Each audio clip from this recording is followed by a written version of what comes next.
கர்த்தருடைய பரிசு நாமத்திற்கு ஸ்தோத்திரம் உண்டாவதாக.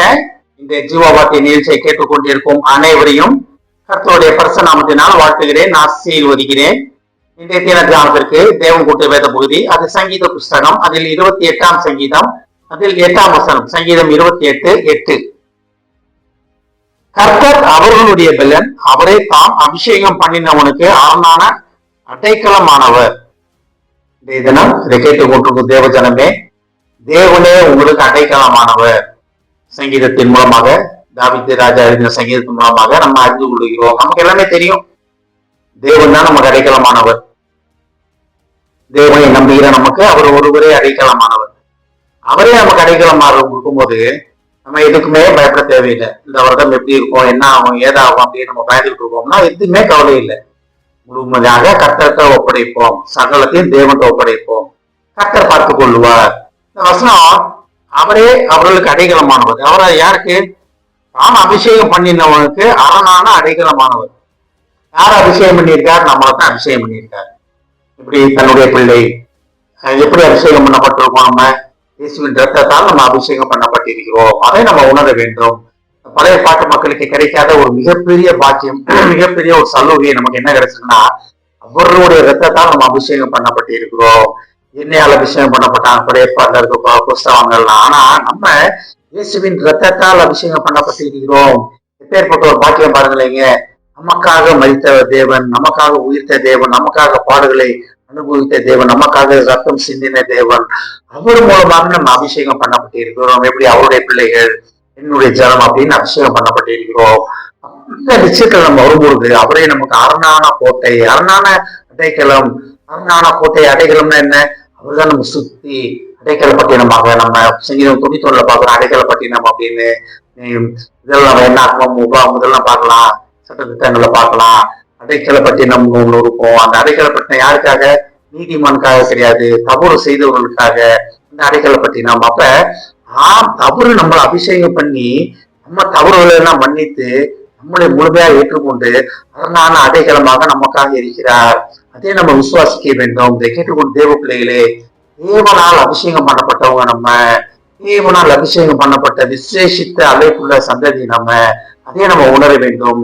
நம்ம போராட்டத்தையே பார்த்து கொண்டிருக்கிறோமா? வாழ்க்கைனா போராட்டம் உண்டு, உலகம்னா போராட்டம் உண்டு.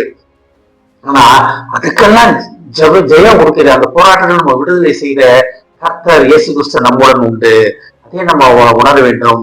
அடைக்கலப்பட்டினம், அவரை தாண்டிதான் எதுவுமே நம்மகிட்ட வரும். அப்ப நமக்கு வர எந்த பிரச்சனையா இருந்தாலும் சரி, நம்ம தேவனே என் அடைக்கலம் அப்படின்னு போயிட்டு வச்சுட்டீங்களேன், அவரை தாண்டிதான் நம்மகிட்ட வர முடியும். அவரை தாண்டி ஒரு பிரச்சனை வர முடியுமா? அதுக்கு வாய்ப்பே கிடையாது. இந்த வசனம் ரொம்ப அழகா இருக்கிறது. கர்த்தர் அவருடைய பலன், பலனான அடைக்கலம் அவர்தான். அப்ப அவர் உங்களுக்கு முன்பாக நின்று உங்களுக்கு எதிராக வர காரியங்கள் அனைத்தையும், உங்களுக்கு எதிராக என்ன மந்திர தந்திர பில்லி சுனி எது வந்தாலும் பரவாயில்ல, அதை தடுத்து கொண்டிருக்கிறார், தடுத்தாட்டு கொண்டிருக்கிறார். நம்ம உணர வேண்டும், அதை உணர வேண்டும். இல்லாம நம்ம பயந்து கொண்டே இருந்தோம்னா பயத்தினாவே கிடையாது, தைரியத்தினாவே நமக்கு தந்திருக்கிறார். அவரே அரணான அடைக்கலமானவர். தாம் அபிஷேகம் பண்ணப்பட்டவர்களுக்கு, தம்மால் அபிஷேகம் பண்ணப்பட்ட நமக்கு, அவரால் அபிஷேகம் பண்ணதை உணர்ந்த தெய்வ பிள்ளைகளாகிய நமக்கு அவரே அடைக்கலமான இருக்கிறார். அரணான அடைக்கலம். அவரே நம்முடைய பலனாக இருக்கிறார். கேட்டுக்கொண்ட தேவ பிள்ளைகளே, தேவனே நமக்கு பலனாக இருக்கிறார். தேவனே நமக்கு பலனாக இருப்பது மட்டும் இல்லாம அவரே நமக்கு அரணான அடைக்கலமுமானவராக இருக்கிறார். நம்ம எதுக்கும் பயப்பட வேண்டாம். கர்த்தர் எல்லாத்தையும் சகலத்தையும் பார்த்துக் கொள்வார். ஆமென். திருப்பிப்போம். எங்களை அதிகமாக நேசிக்கும் அன்பின் பரலோக பிதாவே, நீர் உம்மால் அபிஷேகம் பண்ணப்பட்ட எங்களுக்கு நீரே அரணான அடைக்கலமும், நீரே எங்களுடைய பலனுமாய் இருப்பேன் என்பதற்காக நன்றி ஆண்டவரே. அந்த தாவீது ராஜா சொன்ன அதே வார்த்தைகள் எங்களுக்கு நாங்கள் சொந்தமாய் கொள்கிறோம் அப்பா. இது எங்களை நோக்கி சொல்லப்பட்ட வார்த்தையாக உலகத்தின் போராட்டங்கள் இருந்து எங்களை பாதுகாத்து எங்கள் பலனாக இருந்து எங்களுடைய சுற்றி அரணான அடைக்கலமாய் இருப்பேன் இருந்து கொண்டிருப்பதற்காக நன்றி ஆண்டவரே. கேட்டுக்கொண்டிருக்கும் ஒவ்வொருவரையும் ஆசீர்வதிக்கிறோம் அப்பா. ஒவ்வொரு குடும்பத்தையும் ஆசீர்வதிக்கிறோம் ஆண்டவர். குடும்பத்தில் உள்ள ஒவ்வொருவருக்கும் நீரே அவருடைய பலனாய் இருப்பேன் என்பதற்காக நன்றி ஆண்டவரே. அதை அவர்கள் உணர்ந்து கொள்ள உதவி செய்யும் ஆண்டவரே. நீர் உம்மால் அபிஷேகம் பண்ணப்பட்டவர்கள் என்பதை அவர்கள் உணர வேண்டும் ஆண்டவரே. ஏஸ்தாம உணர்வுள்ள ஆவியை தாரும் ஆண்டவரே.